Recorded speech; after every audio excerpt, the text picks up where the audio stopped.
नवरात्रि का ये पावन अवसर चल रहा है।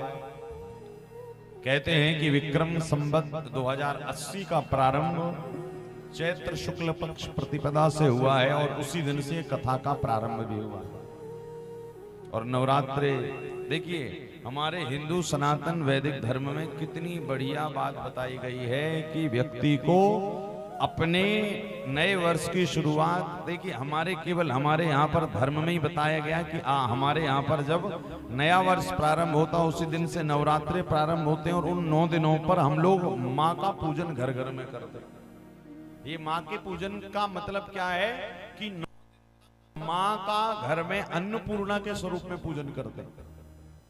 आपने देखा इन्हीं दिनों में महाराष्ट्रियंस जो महाराष्ट्र में है वो लोग एक पर्व मनाते हैं गुड़ी पाड़वा। हम लोग जैसे नवरात्रि मना रहे हैं वो गुड़ी, ये यानी क्या है, ये एक हम लोग नए वर्ष में प्रवेश कर रहे हैं, नई ऋतु में प्रवेश कर रहे हैं। और जब किसी भी प्रकृति का किसी भी वस्तु का नवीनीकरण होता है, भैया निवेदन है माताओं से कि यहाँ पर जो जजमान पीछे व्यवस्था कर दें, वहां कहीं व्यवस्था एक टेबल लगा दो ताकि वहीं पर, हाँ, ताकि माताएं आगे तक ना आए।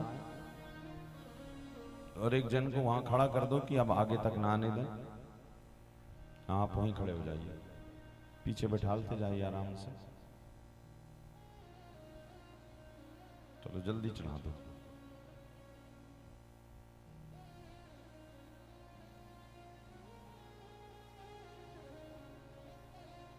बस प्रणाम कर लीजिए और कोई पूजन मत करिए।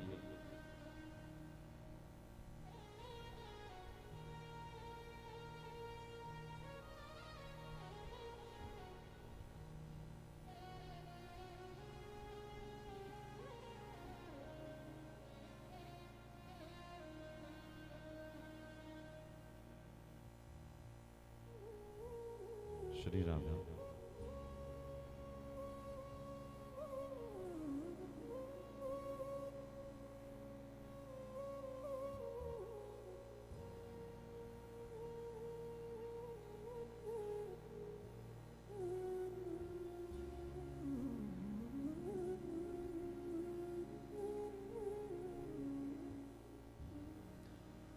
तो आइए हम सभी श्रवण कर रहे हैं भगवान की परम मंगलमयी कथा को, जहां पर हम आपको श्रवण करवा रहे हैं कि माँ दुर्गा के पावन पर्व चल रहे हैं और इन पावन पूजन कर रहे हैं, ज्वाला माँ को मना रहे हैं। और लिखा हुआ है कि कई लोगों ने YouTube के माध्यम से हमसे प्रश्न पूछा है कि महाराज जी इन 9 दिनों में हमें कोई एक ऐसी पूजा बता दो जिस पूजा को हम प्रतिदिन कर पाए। तो देवी भागवत में भी लिखा है, दुर्गा सप्तशती में भी आया है कि अब क्योंकि वैसे तो 9 दिन माँ के 9 स्वरूपों का अलग अलग पूजन है, 9 रूपों का अलग अलग पूजन है। पहले दिन शैलपुत्री का, ब्रह्मचारिणी, चंद्र घंटा, ऐसे अलग अलग। भाई गृहस्थ धर्म में यदि हम रह रहे हैं तो अलग अलग दिन अलग अलग व्यवस्थाएं, अलग अलग सेवाएं करना संभव नहीं।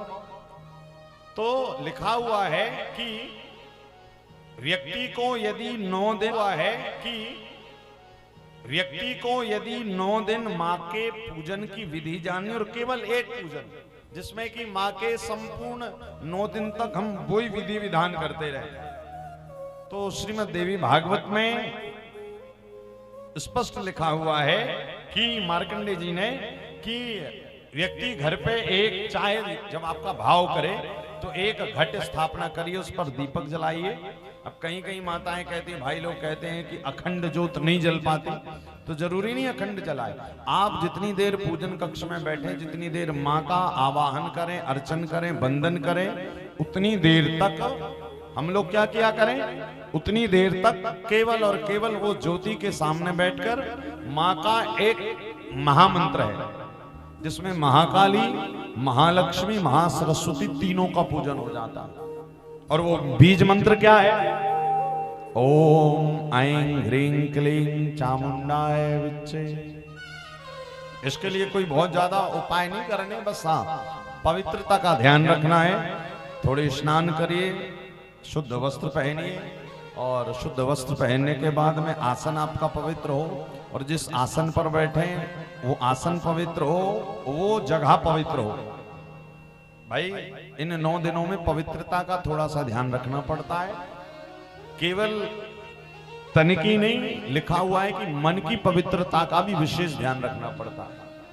इंद्रियों का निग्रह करिए, मन को वश में करिए और 11 बार 21 बार एक माला इस महामंत्र की करिए। एक ज्योति जलाकर जितनी देर ये माला चले उतनी देर प्रयास करिए कि वो दीपक प्रज्वलित रहे।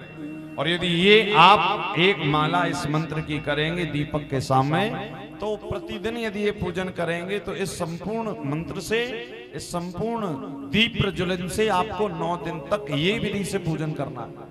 इससे क्या होगा?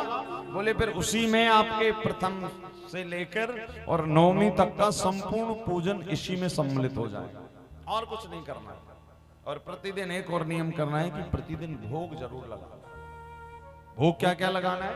प्रयास करिए कि माँ को प्रतिदिन मीठे का भोग लगाया जाए, फल का भोग लगाया जाए। फलों में भी लाल वस्तुएं जो होती, लाल जैसे अनार है तो वो माँ के सामने रखा जाए। ये ऐसा विधान नवरात्रि का संपूर्ण है, क्योंकि ऐसे अलग अलग दिन करने जाएंगे तो बहुत विधान तो बहुत बड़ा है, किंतु एक सदगृहस्थ को 9 दिन तक 2-3 चीजें निषिद्ध बताई हैं। पहला बोले मन का निग्रह, इंद्रियों का निग्रह, और जो पूजन बता रहे हैं उसमें थोड़ी स्वच्छता, पवित्रता। तो ये आप लोग जरूर करिए, जो यहाँ बैठे वो भी करें, और जो YouTube पर बैठकर इस कथा को सुन रहे हैं। तो काफी सारे लोगों ने पूछा था कि महाराज जी कैसे 9 दिन तक हम एक विधि से 9 दिन तक पूजन करें। तो ये जो विधि हमने बताई और ये जो मंत्र बताया है, ओम ऐं ह्रीं क्लीं चामुंडाय विच, इसमें महाकाली, महालक्ष्मी, महासरस्वती तीनों ही समाधिष्ट हैं, तीनों का समावेश है। तो इस उपाय से आप इन 9 रात्रों में पूजन करो, और फिर उसके बाद जब समय मिले तो दोपहर में क्या करना? बोले भैया सब काम छोड़कर भगवान की कथा भी सुनना। मन पर कब नियंत्रण रहेगा? बोले अब कई लोग क्या करते हैं कि व्रत तो कर लिया किंतु वाणी से अपने वचन को सुधार नहीं पाए। पता लगा व्रत किए और वाणी से अपशब्द बोल रहे हैं, वाणी से दूसरों की निंदा कर रहे हैं, चुगली कर रहे हैं, तो फिर वो व्रत का कोई मतलब नहीं। क्योंकि कथा कह रही है, शास्त्र संतों ने कहा है कि व्रत का मतलब है कि आप मनसा, वाचा, कर्मणा तीनों से नियंत्रण रखें।